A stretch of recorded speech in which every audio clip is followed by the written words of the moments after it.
Hey there guys, it's me again. Today we introduce a little demon boy named Persues Daemonde, and yes, I always say his last name that way because I love pronouncing it. His story implements a lot of world concepts and history, making this video a little long, which is why Percy is being introduced solo. I usually pair the characters off, though you wouldn't know that pattern yet. But in Percy's case, it's such a long one, he's by himself. No friends. Since my drawing does involve some things that are important to the backstory, I will touch up on that at the end. This is definitely going to be a long one, so hang in there with me, guys. Alright, so to begin, I need to explain the basic idea of how magic in my story works. So there are 9 basic types of magic, 6 if you count all elemental magic under one banner. The types are as follows. Basic. All people of all races can do basic magic so long as they have some base in magic. If they have no magical ability, they can't even do basic magic. Physical magic. Magic being infused with the body itself, boosting strength, durability, or speed. Elemental, earth, fire, water, air. Plant, which is only considered separate from elemental magic solely because of the pixie race, and we'll get into that in a future video. Light and dark magic. Different races specialize in different kinds of magic. For example, dwarves specialize in physical and earth magic, while elves mostly specialize in elemental magic in general with a mild specialty to plant magic. Demons specialize in dark and light magic. Light magic ranges through a few things such as healing, working with actual light, or seeing or being able to access the flow of time itself. It can be used by accident by someone who is naturally talented magically, but often due to the nature of it, it isn't noticed when it is used accidentally. Dark magic, however, is destructive, though it does have some interesting creative ability if you're a creative person. Dark magic ranges from wiping memory, the ability to warp space itself, and by extension warping what exists in that space, the ability to hurt, the ability to kill. It became very obvious how this can be used accidentally because a powerful urge, such as maybe wishing harm on someone who harmed you, can result in some catastrophic results that you kinda did accidentally on purpose. Like, you wanted to hurt them at that moment, but you didn't intend on actually acting on the desire. Magic doesn't judge intent, unfortunately, unless you learn to control it.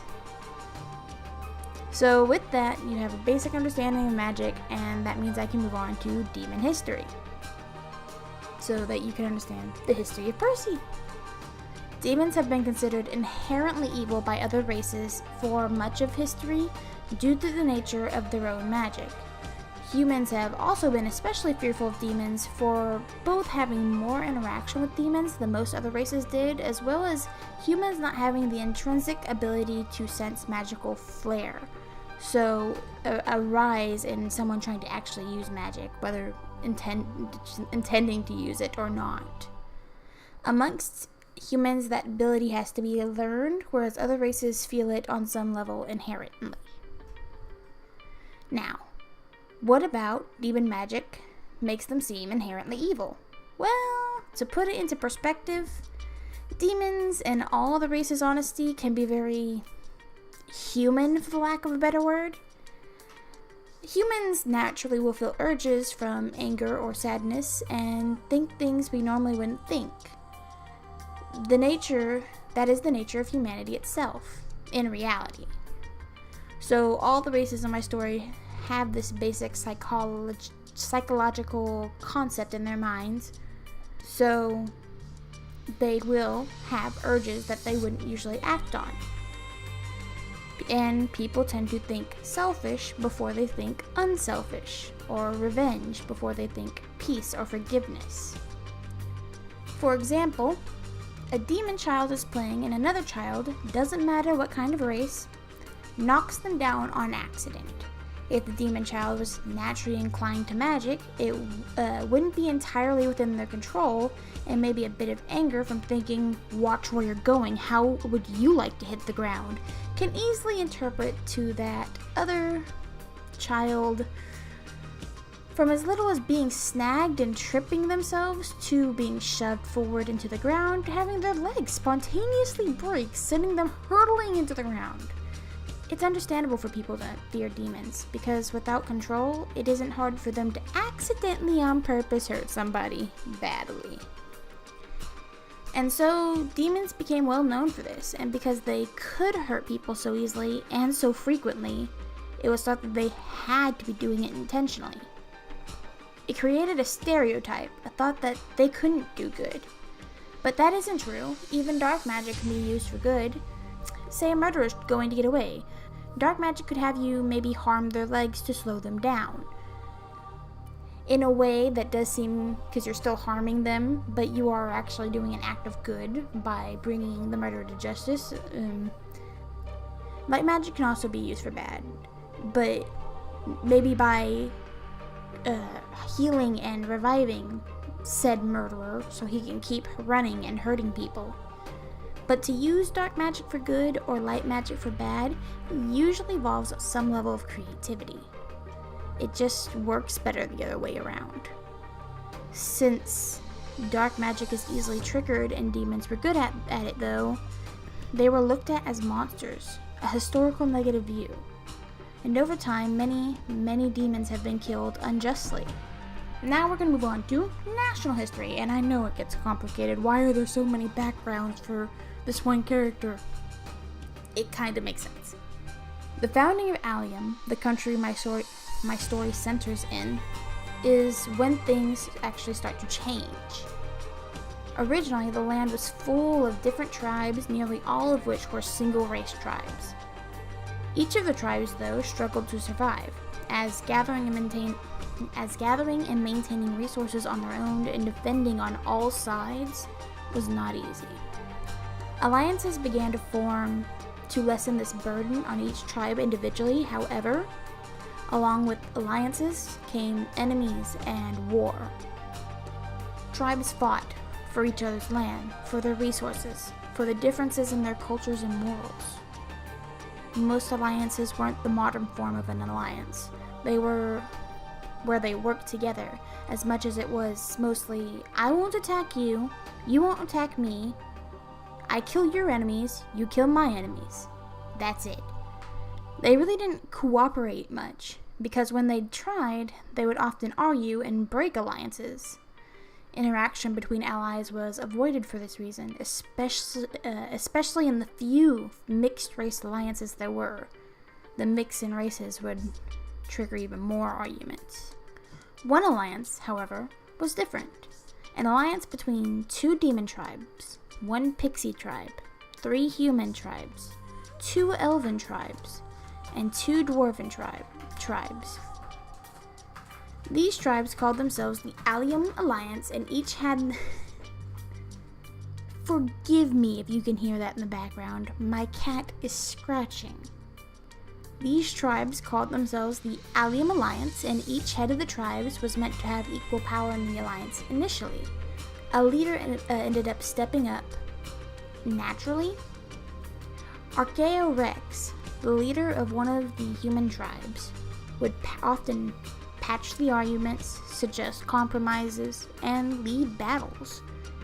He became embraced as the leader of Allium, and the other tribe leaders were his trusted generals, so to speak. His most trusted ally was the original Daemonde, the leader of the Daemonde tribe and the beginning of the Daemonde family. He was Percy's heritage. As would often happen, the various alliances formed country borders naturally, peace was found, and much of the fighting stopped. The Allium Alliance became merely the country of Allium. Archaeorex became the first King Rex, and the other tribe leaders became the noble families. With the first Daemonde being King Rex's right-hand man, Demons were trusted better amongst the general populace, though some would still distrust and hate demons for years to come. The Daemonde family did still have to defend itself from its share of attacks, as some still saw demons as evil, but it wasn't too often, and over generations of marrying many humans, they lost some of their demonic characteristics. All that seemed to stick within them was merely a demon tail, which is easily tucked into the pants or skirt. Because of this, they stopped facing persecution, as many thought the demon line had died out. That is, until Percy was born. Adorable baby Perseus, with his little tail and tiny baby wings and his purple skin and his demon markings. The picture of a healthy demon baby, and the cause of why his family felt fear again once he was born. They loved him, yes, but Percy would out them all, show people without doubt the demon line was well and good alive. Bring back the persecution, not just for them, but for their son too. The Daemonde family did not want this, didn't want to make this decision. For a while they opted instead to insisting that their child's health was frail, that he could not come out and none could come in to see him. They hoped that they could find another answer before people started complaining. And they did manage to successfully hide him for 4 years, but after all that time, the people and the nobles both were suspicious of not being able to see the boy even once. It was time for a decision. With heavy hearts, Percy's parents turned to him for a decision. They showed their 4-year-old son a flesh-toned powder he could apply to his skin to hide his purple, that hiding the tail within the clothes would be simple. They taught him long ago how to control his magic so he wouldn't hurt anyone on accident. Just one more problem, a problem that couldn't just be hidden. At this point, Percy's wings were too large to hide. This was the cause of why such a heavy decision fell on such a small child. To bear persecution of a demon, putting both he and his family in danger, or to allow them to cut his wings. In order to make him look human, they would have to cut his wings. But they can hide everything else. Poor Percy. He chose his family's freedom and safety. That night, his wings were cut and bandaged. All he had left to remember them by were the stumps of his little wings. Within a few months, Percy was enchanting the other noble families and the people of Albion alike. His human skin, tail tucked away, no wings to be seen, a charming human boy well versed in his manners. His upbringing and high breeding were evident, and even at the young age of 5, he was being eyed up as a potential marriage partner for the noble's younger daughters. This went well for nearly 3 years, until the accident. Such a very small accident, too. Percy was sitting at a table, speaking with one of his friends, a human noble girl, a bit younger than he was.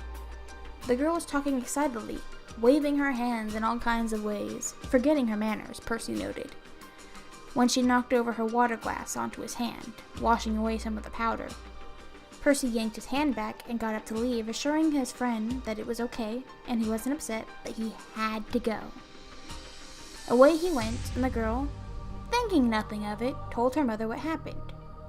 This filled her mother with dread.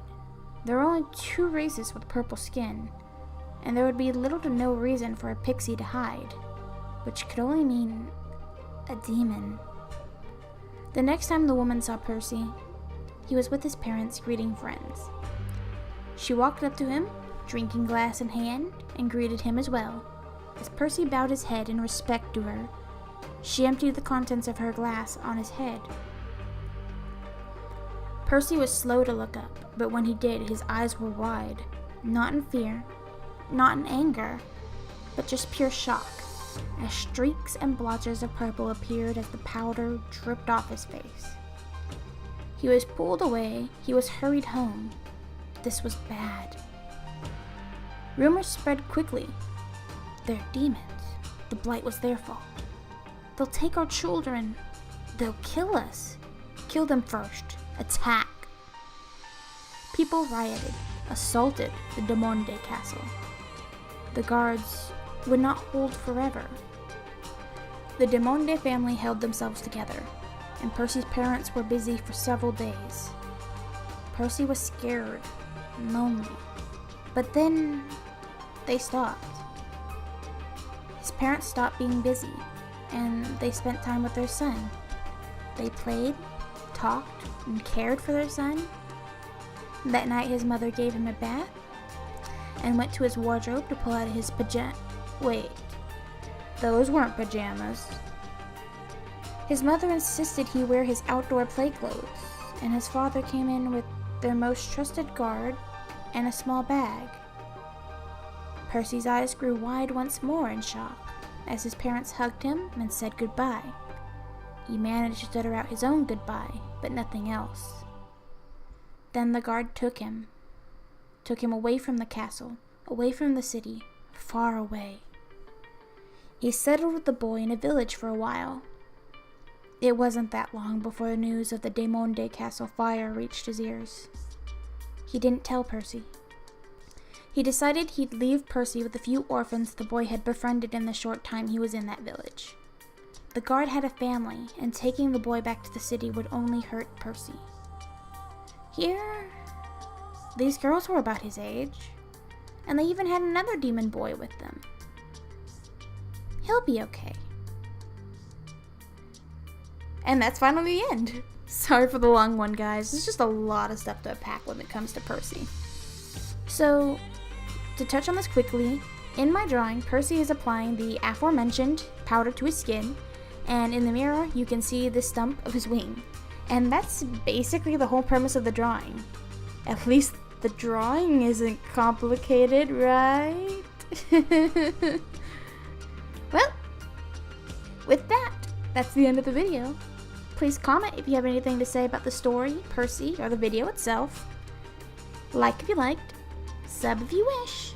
And that's it now, guys. Have fun!